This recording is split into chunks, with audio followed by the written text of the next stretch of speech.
Le carême, c'est contempler Jésus qui veut nous donner la vie, sa vie, la vie que Dieu nous donne et que je peux accueillir dans ma vie d'être humain, de personne.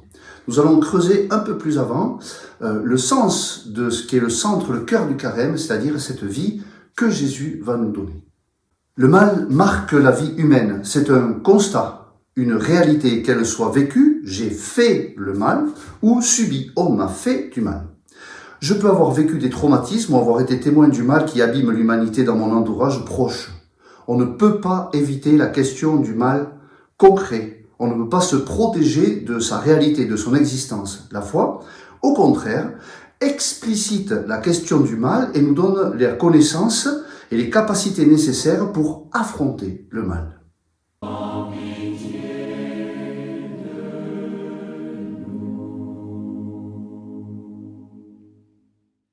D'où vient le mal? Le mal n'est pas une production ou une création de Dieu, mais une conséquence du choix libre d'une créature. Le diable a choisi de se détourner de Dieu. À son tour, il veut, le diable, nous associer à lui, ne supportant pas le choix définitif qu'il a fait contre l'amour de Dieu.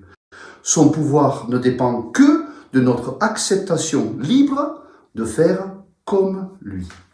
Jésus, Fils de Dieu, est venu mettre un terme à l'action du mal dans le monde.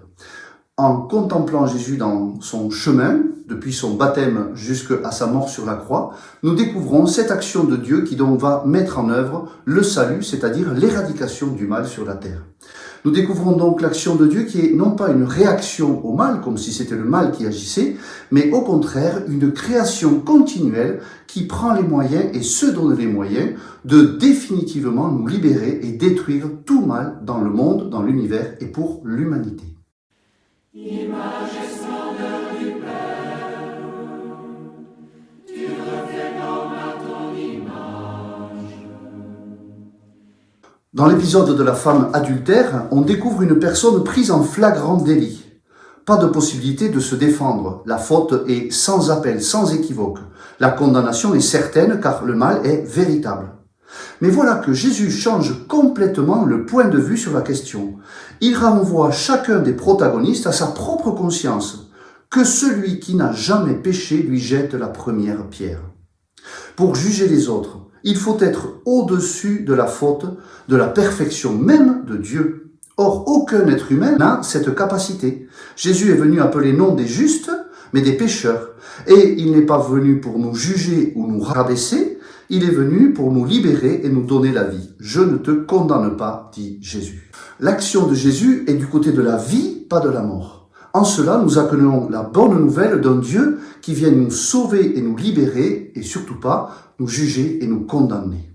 C'est là qu'est non seulement la bonne nouvelle, mais également le plus grand défi de la vie d'une personne humaine, accueillir la libération et le salut de la part de Dieu lui-même. Et par l'eau et le sang de ton côté ouvert, tu fais de lui un vivant qui voit Dieu. Être pardonné, ce n'est pas facile. Le mal nous blesse tellement qu'il détruit notre capacité d'accueillir le pardon de Dieu. Faire carême, c'est donc accueillir un don qui ne peut venir que de Dieu et qui seul peut nous révéler notre misère humaine. Pour cela, pas besoin d'avoir tué. Il suffit de laisser la haine, le jugement, la médisance et tant d'autres choses mauvaises emplir notre cœur et notre vie. Devenir chrétien, c'est donc, comme cette femme de l'Évangile, découvrir que l'amour de Dieu ne me condamne pas mais me relève. Va, dit Jésus à cette femme. La puissance de l'amour de Dieu est si forte, elle est plus forte que tout, que le mal que j'ai fait et toutes les conséquences qu'il engendre en moi, mais aussi autour de moi. Bien sûr, cette expérience doit me servir dans mon chemin contre le mal. Ne pêche plus, c'est-à-dire ne retombe pas dans ta faute et dans tes erreurs, dit Jésus à cette femme. Être pardonné, c'est devenir capable de choisir le bien, la vie, de suivre Jésus et de devenir un témoin de cette libération.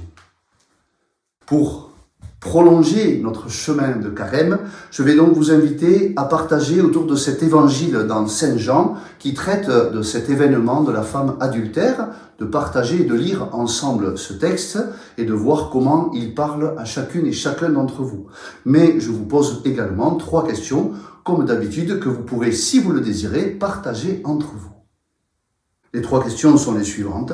Je repense aux événements difficiles de ma vie. Qu'est-ce qui m'a permis de les traverser?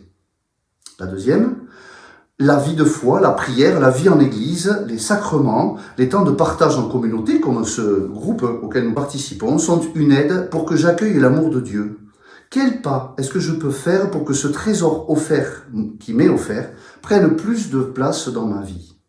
Et enfin, en Jésus, Dieu me donne la vie, me relève et me libère. Comment accueillir cette vie que Dieu me donne dans le concret de mon existence, mais également la transmettre? Bonne dernière semaine dans le temps du carême avant la semaine sainte et bon partage. À bientôt.